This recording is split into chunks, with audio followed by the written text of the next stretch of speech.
Yeah, I was having the problem where, like, on my main, I still have this problem, which is why, like, it's weird to play on. I feel like I'm just against more competent people, which is probably true. But, like, even whenever I am as competent as them, it's like I can't fight them. I don't know. Playing Samira. Yeah, I was playing a lot of Samira because I didn't want to play Ashe, and I was like, what's the opposite of Ashe? Because I didn't want to, like, get burnt out. So. Oh, right. So, one way to think about it, right?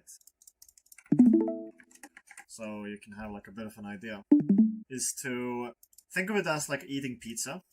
You have like a nice pizza, and then you have a salad, right? Yeah. Now, let's go to this here. And if I were to ask you, is there a difference between when you played here a month ago to when you played now, so to speak? Like, do you feel any difference? Like in how it feels to just play? No, just in your performance.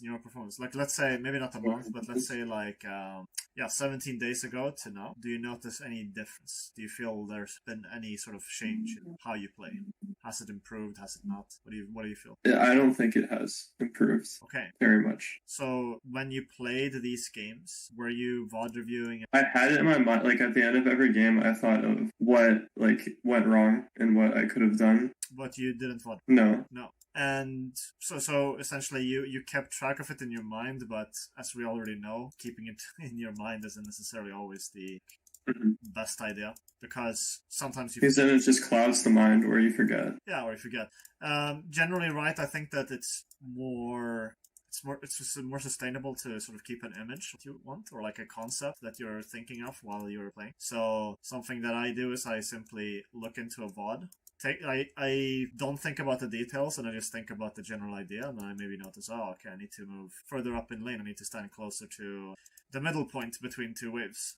So I need to stand closer or something like that. So then it's like I'm noticing a bigger picture idea, and this is sort of the approach that I then take for the next games, that I just simply focus on this mental image of just standing closer to the line. But I definitely VOD review every game, and I think that doing so is good, because what's to say, that between this game and this game maybe something happened that is related to the goal. But then because you didn't VOD review any of these, you miss that change, and so you're not really knowing if you're getting closer to this image or if you're getting further away from this image, if that makes sense. So in that sense, like, I should be, like, instead of evaluating the games, like, in the game, because that'll just make me frustrated, I should just, like... Yeah, exactly, yeah. Think about it after, yeah. Yeah, because it's exactly what we've been talking about before, which is that we don't evaluate anything, we don't really judge anything. We simply play, and then after the game we can do the evaluation. So, like, every time that you've missed the evaluation, you're sort of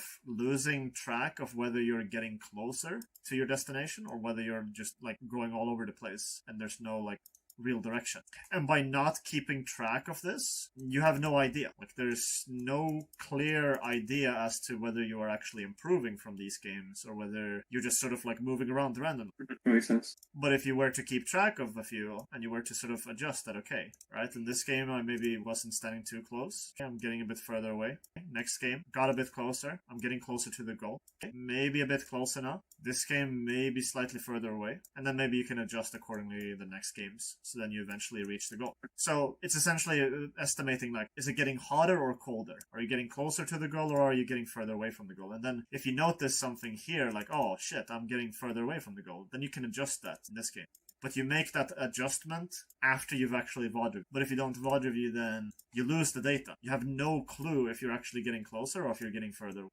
And so if I'm not getting closer, how do I tackle that? So if you don't get closer, right, you have the skill in your mind. The skill in this case that I mentioned was sort of for trading. So essentially like trading and doing stuff like that. So then you have sort of ideas, which comes down to theory, understanding the theory behind it. And then you sort of tackle one concept that you noticed. So the first thing that you usually do is you have sort of like an idea from an initial game that you've VOD review. Then you work on this idea, and this is something that you of course improve on when you like work on something. So like right now you're working on clicks, so you would then essentially maybe instead look at something like you click back too much. You tend to click back more than you click forwards. So then you notice that, okay, I want to remove these as much as possible so that I can click with a good intent. And so then in your next game, you sort of notice, okay, how many times did I not click with good intent? And like, when did it happen? What was the sort of like the pattern, essentially? What happened here? Then you adjust accordingly to how close you're getting to the goal. So maybe initially you're not at the goal yet. Then in your next games, you sort of get a bit closer. Still a few misplays. Then you maybe get even closer, and so on and so on and so on. Yeah, because especially in the VODs, it's like pretty clear whenever I'm clicking with intent or not. Because it's either like I have like two modes. I have like I'm clicking mode or like I'm just clicking mode, like where I'm just clicking to click. Yes. So it's just simply and sort of while you are playing. So while you are like sitting down and playing the game, you are trying to not only be aware of what's happening in the game, you're trying to be aware of the act of being aware. Sort of like meta awareness. Sort of like you can sort of essentially, I'm saying you sort of observe yourself and then you notice whenever this happens in the game, and you have sort of the meta awareness to like be like, oh, okay, and then you adjust accordingly without judging yourself, because judgment, doesn't really do anything. It just makes things worse, makes you angry or stuff. So you want to avoid that. Yeah. In any case, because right now it doesn't feel like, based on what I'm seeing here, that you were playing these games to improve. It felt more like you were focusing a lot on climbing, and there wasn't really any noticeable change. You were also switching around champions quite a lot. Another big thing about champions, right? Going back to what I'm saying here, which is the pizza and salad example. So if you ate pizza for like 4 times a day, let's say, let's say 5 times. Make it really like absurd. So like 5-6 times a day. Would you want to eat pizza the next day? No. So if you played 5-6 games of Ash every day or something like that, or closer to like 5, maybe 4 or 5, doesn't matter, then would you want to play Ash again tomorrow if you spammed it out like over and over again? Let's say you spammed it out for like multiple days. No, that definitely did happen. I like spammed probably like 300 games of Ash straight, and then I now if I play like a lot of Ash for like 3 or 4 days in a row, it's just like I don't want any more Ash. Yeah, so essentially it's too much. Which is what we often do to cope with this is we think, oh, instead of eating the salad, instead of eating the pizza, I'm gonna like vary the pizza. So I'm like going to eat like different types of pizza. I'm gonna eat like kebab. I'm gonna eat like vegan pizza, something like that. But these are just different types of pizzas. So what you're trying to do essentially is you're trying to like solve the problem by doing different things. So like in one game you play like Samira, in another game you play Senna, and then maybe in like a third game you play Vayne, and then in another game you play Lucian, and then you play Tristan, So by swapping around, you're sort of thinking, oh, okay, by doing this I can avoid the burnout of this specific pizza. So I can avoid the burning out from this by just adding more pizzas in. But at the end of the day, this of course leads to us eating a ton of pizza. And then you might even get burnt out of like all the pizza. Yeah, eventually. But it slows down, the burnout slows down, but you eventually get burned out either way. And then you have the salad. And the salad is something that you maybe eat, maybe not 4 times or more. You eat maybe once or twice or maybe 3 times. But you only eat this much every day. So then you only eat this much like salad every single day. And then what ends up happening is that instead of having to adjust the different types of salad, you simply just eat one salad. But you minimize the amount of time you spend on it. So then the novelty factor, if you've ever heard of that. Novelty is essentially the feeling of how new something feels, how fresh something is. When you play a ton of games, novelty factor drops significantly. Drops very fast because you play too much and then eventually you get bored of it. And I heard that. Like, there was like a study where people listened to like their favorite songs, and like if they took a break from the song on repeat, they actually were significantly happier than if they just listened to it on repeat for like 30 minutes long. Yes, that's true. Yeah. That's exactly right. So what ends up happening is that if you, instead of adjusting your experience based on the champion, instead of focusing on the meal itself, you focus on eating less of that thing. So instead of maybe eating 5 to 6 different pizzas, you just simply vary what type of pizza it is. Instead of doing it like this, you instead focus on lowering the amount of things that you actually eat, like lowering the amount that you eat of anything. And that leads to then preserving the novelty factor in a different way. So instead of attacking the food itself, you attack the amount of the food you eat. And I assume also it's better for like improvement, especially if I'm like evaluating 3 good games instead of like Exactly. 3 games, and then the rest of the games for the day are like I'm kind of bored. Yeah, exactly. And Because then, if you like imagine it like this, right? If you ate 3 quality meals that had basically everything you needed for your daily intake. If you ate 3 quality meals, that was it. You eat nothing more. And maybe you're fasting too. Maybe you're eating only 2 meals. And you have like a fasting period in the middle of the day. That's it. And then the rest of the day, you don't eat any. Suddenly, it's a lot easier to actually stick to the schedule. Because now, all of a sudden, you're not like overeating. And you're also not undereating. You're staying in sort of a happy medium where you're able to eat all the food that you want, like that you should eat, that is good for you. And then you don't end up, going on cheat days where you like eat, like burgers or whatever. Like huge burgers from McDonald's or whatever. yeah, that makes sense. So Especially like it's probably why I'll take like maybe like 3-day breaks. Yeah. Like I also am busy, but like I probably have time for 1 or 2 games if I try to slip it in. Yeah. And the other thing, right, is that there's also what's called the JoJo dieting, and we can sort of how that would translate to League would be that, let's say you have like a week, and then you have like 3, 4, 5, like 6, 7 days that week. Now, if you were to spam hard on these games on Ash, so you were like playing 5 games, maybe 4 games, maybe 6 games here, maybe 5 games here. Next week, would you want to play? If you did this? No, you would fucking not want to play at all. So what would end up happening is that you would end up just not playing whatsoever.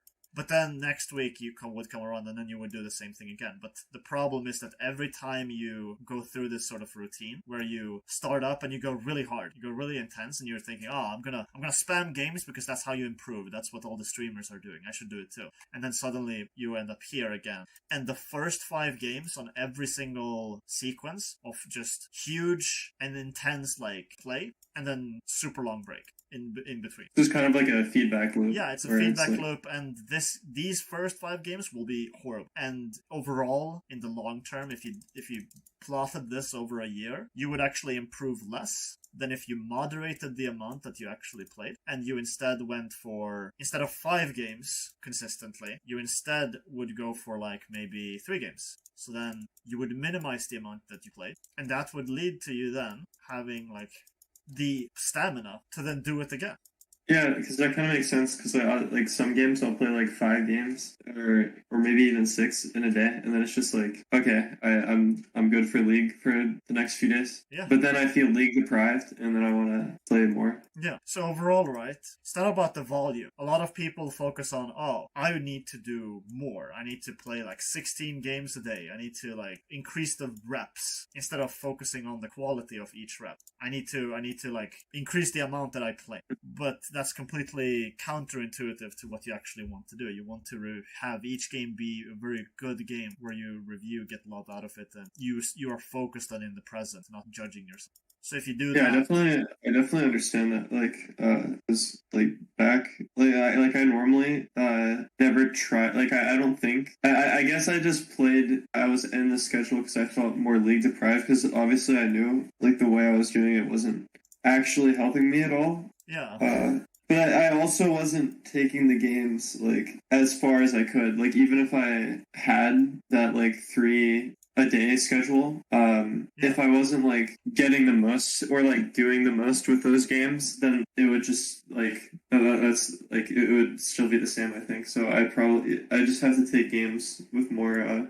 You need to place more weight on each game, yeah. Sort of, like with how you review them and how you like treat each game. So, and of course, so like I said, right, a lot of people confuse boredom with the idea that they're just not built to play one champion for a long time. They confuse that part because they think that because I get bored easily after playing the champion, then that means that it's not for me. I shouldn't be one tricking. I should be like 2 tricking or whatever. Problem with this approach is that most of the time it's not actually that you can't one trick. It's that you're just not moderating. So I definitely have like heavy one tricks before. Like yeah. Especially like I feel like most like new players have the same experience, like because the whole game is super novel. They can play like the same champion until they're like level 30, and it's like yeah, absolutely. Didn't even notice that like because I remember like like Darius is like in my top, or he was in my top 3 for the longest time, just because he was the first champion I played.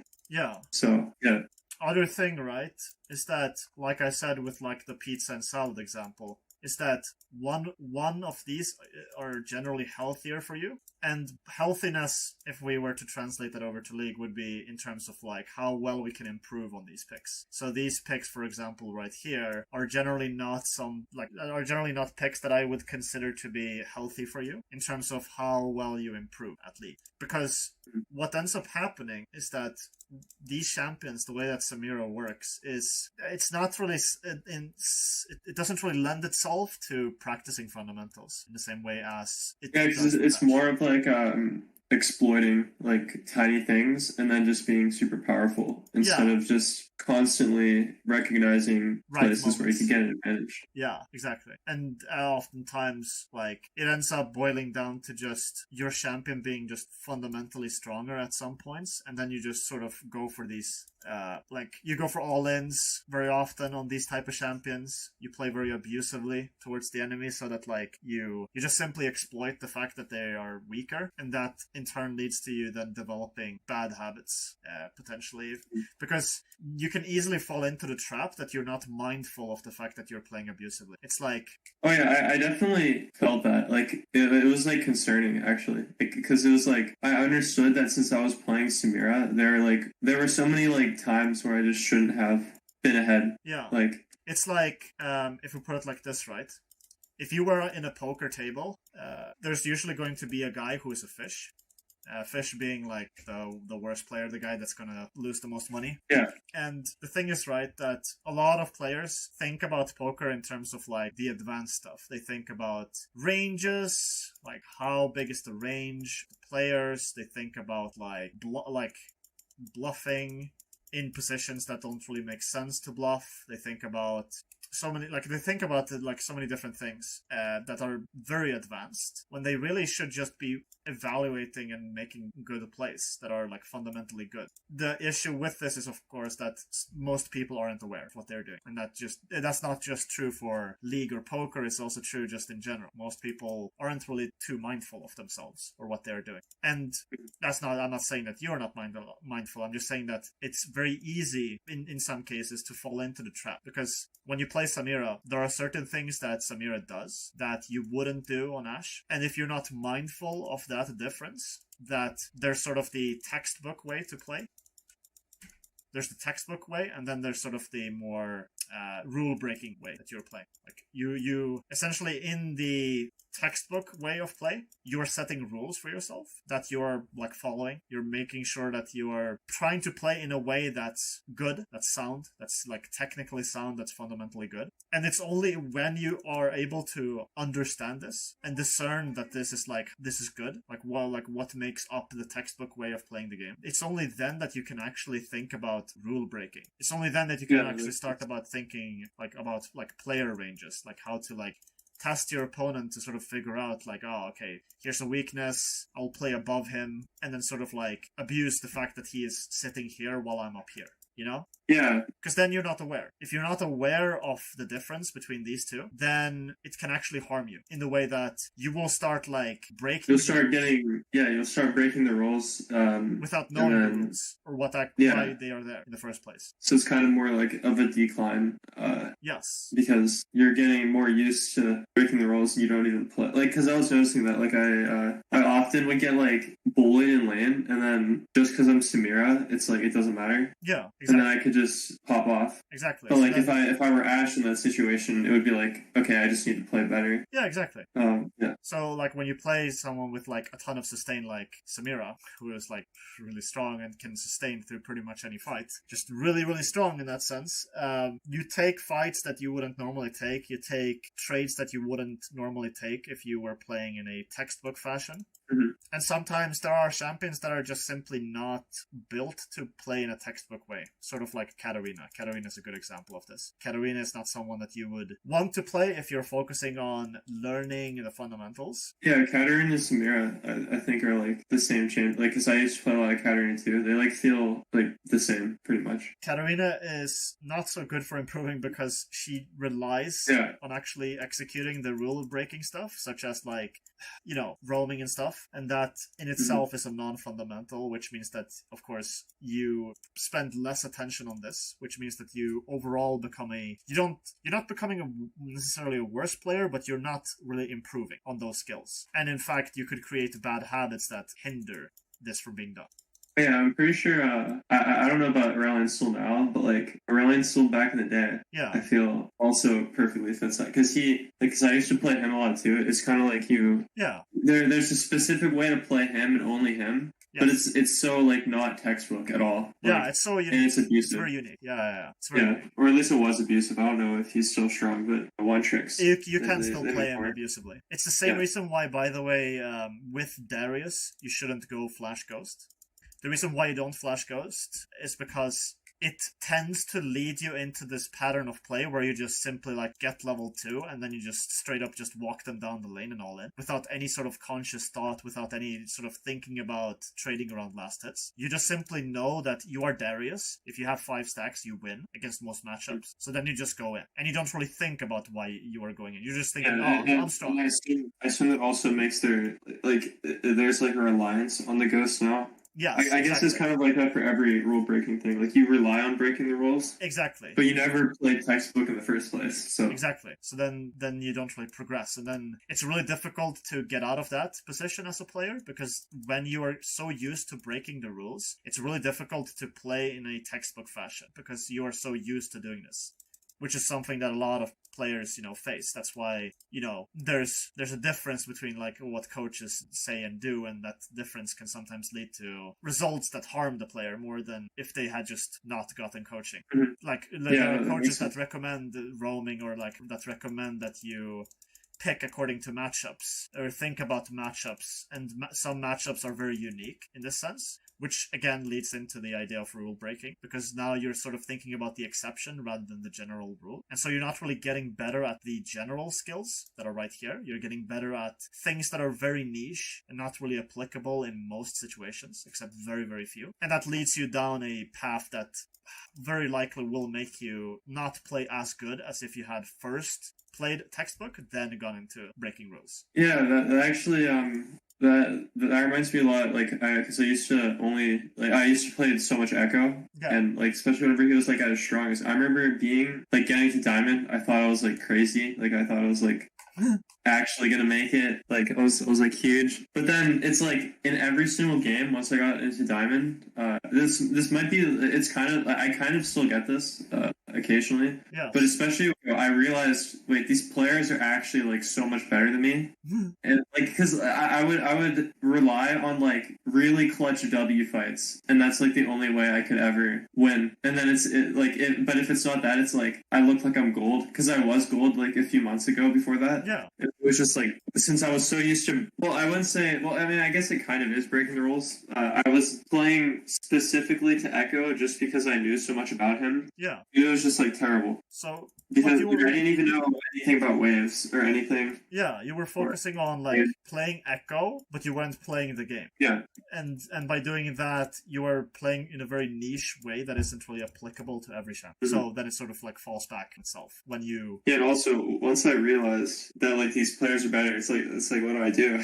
It was bad. Like, I was like, they're just better than me, or, like, I look better than them because I did one thing right. Yeah. Instead of a lot of small things correctly. Yes. Yeah. Okay, but in any case, right? So that's like really the reason why we, first of all, we don't want to solve the problem of boredom by playing multiple different champions or also multiple different roles. It's the same reason. We want to sort of stick to one role, one champion. And if you can't play a lot of it, think of it as like sort of stamina. When you run for like an hour and you are tired, you shouldn't try to run like more after that, you shouldn't try to run more than you can. So instead, you should just realize what your limit is, and then sort of go the next day and maybe run another hour only. And then you set a sort of a hard cap.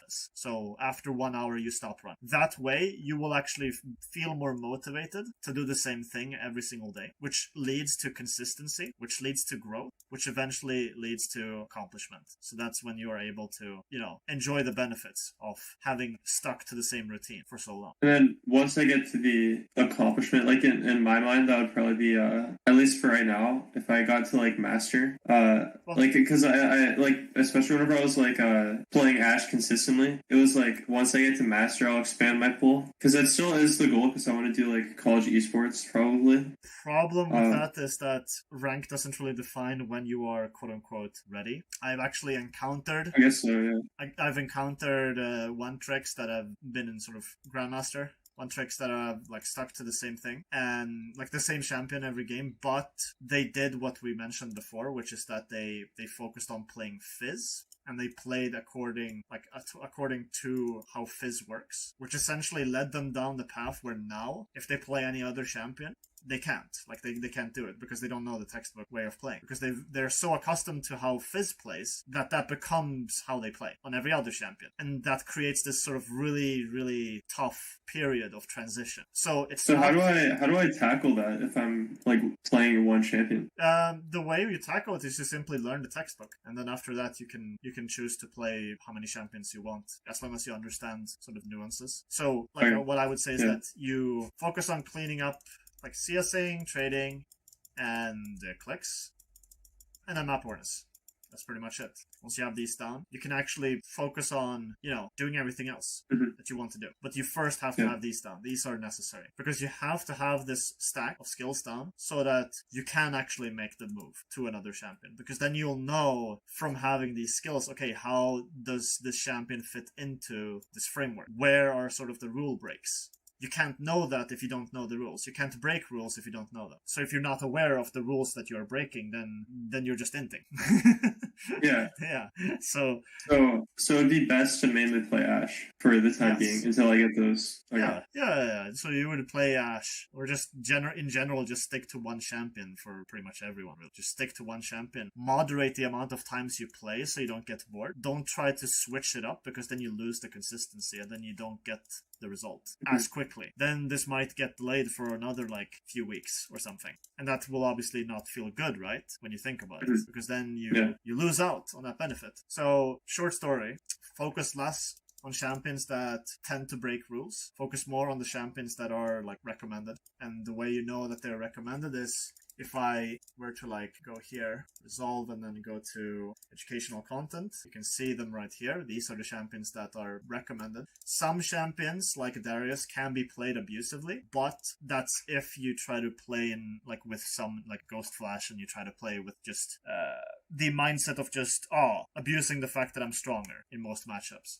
But if you restrain yourself and you stick to only trading with, for example, your Q or your E when they go for last hits, then it actually is fine to play him. Then it's good. Then he's a good champion to practice the fundamentals of. So long as you understand that you need to restrict yourself and you shouldn't try to go for a very abusive plays. Same is also true for Orianna and also for Ashe, right? We don't want to, for example, just last hit only with W or something like that on Ashe. We want to use our auto attacks to last hit. Yeah, and then same with I know Kaisa's A tier, but with her, you don't want to rely on W flash plays all the time to get a small lead. You want to use your W or your Q or auto combined to trade on last hits. This is also the same reason why Kog'Maw is on this list, because with Kog'Maw it's very easy to know when you trade. You use W, okay, now you trade. So then when someone goes for a last hit, you're in range, bam. You trade with your W. And you can also trade with your Q too. That's also something you can do. And your E. They're both skill shots that you can use. So that's the reason why these champions are on the list. Is because they can be played in a way that lends itself to practicing the fundamentals, while some other champions are worse in some regards. Yeah. Either because they're not really maybe meant for the role, or because they're very unique in a sense. I mean, it's possible to play Orianna in most roles, but like I said, it's generally more recommended to play the ones that are higher if you're going to play a certain, just to optimize your improvement, basically. In any case, though, so